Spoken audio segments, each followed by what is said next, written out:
இன்று பிறந்தநாள் காணும் இனிய உள்ளங்களின் நல்ல எண்ணங்கள் வெற்றி பெற்றிட எம்டிபி ஃபிக்சர் சேனலின் இனிய பிறந்தநாள் நல்வாழ்த்துக்கள். இப்போ இந்த வீடியோவில் கேஸ் அடுப்பு சுத்தமாக எரியவே இல்லைங்க. அந்த வால்வெல்லாம் ஃபுல் டைட்டாக இருக்குங்க. இதுக்கு பார்த்திங்கன்னா வெளியே கொடுத்தோன்னா ஊருப்பட்ட செலவாகுங்க. நீங்கள் வீட்டில் இருக்கிற பொருளையே சர்வீஸ் பண்ணுறது எப்படின்னு நீங்களே தெரிஞ்சுக்கலாம். இந்த வீடியோவை ஸ்கிப் பண்ணாமல் பாருங்கள். பிடிச்சிருந்தால் லைக் பண்ணுங்கள். ரொம்ப பிடிச்சிருந்துச்சுன்னா உங்கள் ஃப்ரெண்ட்ஸுங்களுக்கு ஷேர் பண்ணுங்கள். பர்னர் இந்த ஸ்டாண்டெலாம் கழட்டிட்டு பேக் சைடு திருப்பி விட்டு அந்த ஹேண்டில் இருக்கிற அந்த ஸ்க்ரூவை ரிமூவ் பண்ணுங்கள்.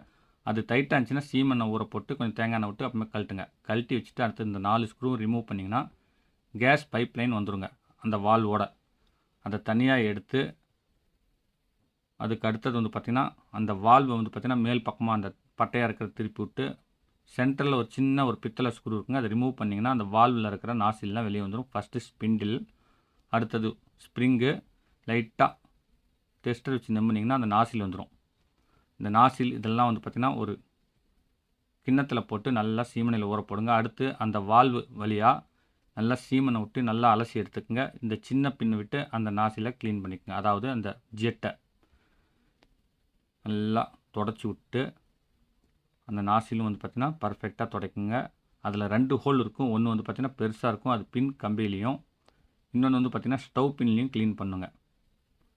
அந்த இடத்துல அழுக்கே இருக்கக்கூடாது, சுத்தமாக க்ளீன் பண்ணி தொடச்சி எடுங்க. காயம் ஆகாத மாதிரி அந்த டேப்பர்லாம் க்ளீன் பண்ணுங்கள். அடுத்து அந்த ஹோல்குள்ளே கொஞ்சம் திருப்பி விட்டு லைட்டாக க்ளீன் பண்ணி விட்டு நல்லா தொடச்சி உதறி விட்டு அந்த ரெகுலேட்டருடைய பேஸில்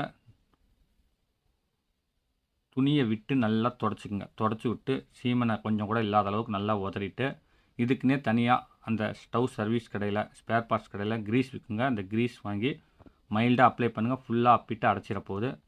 அப்ளை பண்ணிட்டு மேலே காடி வர மாதிரி நுழைச்சி விட்டு அந்த நாசியில் ஸ்ப்ரிங் வச்சு விட்டு இந்த ஸ்பிண்டில் பார்த்திங்கன்னா கொலவையாட்டு இருக்குங்க. அது பார்த்திங்கன்னா மேல் பக்கமும் இந்த மட்டமாக இருக்கிறது கீழ் பக்கம் போகிற மாதிரி வச்சு ப்ரெஸ் பண்ணி விட்டு அந்த கேப்புக்கு நடுவில் கரெக்டாக உட்காந்த பின்னாடி அந்த சின்ன ஸ்க்ரூ போட்டு நல்லா டைட் வச்சுங்க.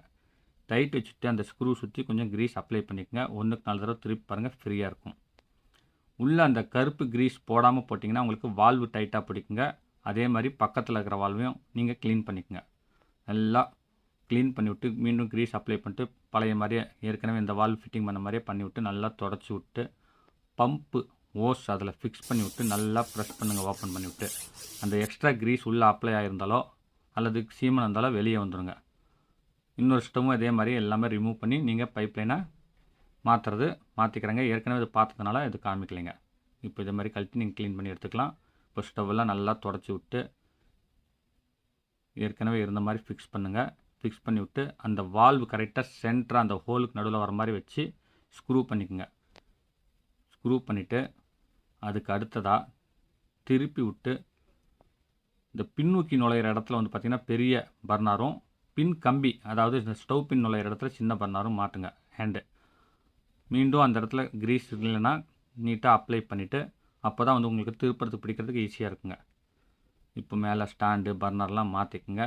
மாற்றி விட்டு எரிய வைக்கிறதுக்கு முன்னாடி ரெகுலேட்டர் இப்படி தாங்க செக் பண்ணும். மாட்டி விட்டு ரெகுலேட்டர் பார்த்திங்கன்னா ஓப்பன் பண்ணோம்னா ஃபோர்ஸாக காற்று வரக்கூடாதுங்க. ஓரளவுக்கு வாயில் ஊதுற அளவுக்கு தான் காற்று வரணும். இதில் ஃபோர்ஸாக காற்று வந்துச்சுன்னா அந்த ரெகுலேட்டர் வீக்கு. அதை யூஸ் பண்ணிங்கன்னா ஸ்டவ் பார்த்திங்கன்னா வெடிக்கிறதுக்கு வாய்ப்பு இருக்குங்க. ஒரு தடவை ஆன் பண்ணி ஆஃப் பண்ணிவிட்டு ஒரு நிமிஷம் கழித்து மீண்டும் ஆன் பண்ணிவிட்டு ஆன் பண்ணிங்கன்னா பர்ஃபெக்டாக எரியுங்க. லோ ஃப்ளேமில் அணையக்கூடாதுங்க. அப்படி அணைஞ்சால் உள்ளே அடைப்பு இருக்குன்னு அர்த்தம். மீண்டும் பம்ப் வச்சு ஒரு தடவை க்ளீன் பண்ணிக்கோங்க. இந்த கேஸ் ஸ்டவ் வீடியோ இன்னும் எக்கச்சக்கமான வீடியோஸ் அப்லோட் பண்ணியிருக்கேன். அதோடைய டீட்டெயில் பார்த்திங்கன்னா டிஸ்கிரிப்ஷனில் கொடுக்குறேன். அதையும் மறக்காமல் இப்போ பாருங்கள். இந்த வீடியோ பிடிச்சிருந்தால் லைக் பண்ணுங்கள். ரொம்ப பிடிச்சிருந்துச்சுன்னா உங்கள் ஃப்ரெண்ட்ஸுங்களுக்கு ஷேர் பண்ணுங்கள். மீண்டும் அடுத்த வீடியோவில் சந்திக்கும் வரை உங்களிடமிருந்து விடைபெறுவது உங்கள் எம். தௌலத் பாஷா. வணக்கம்.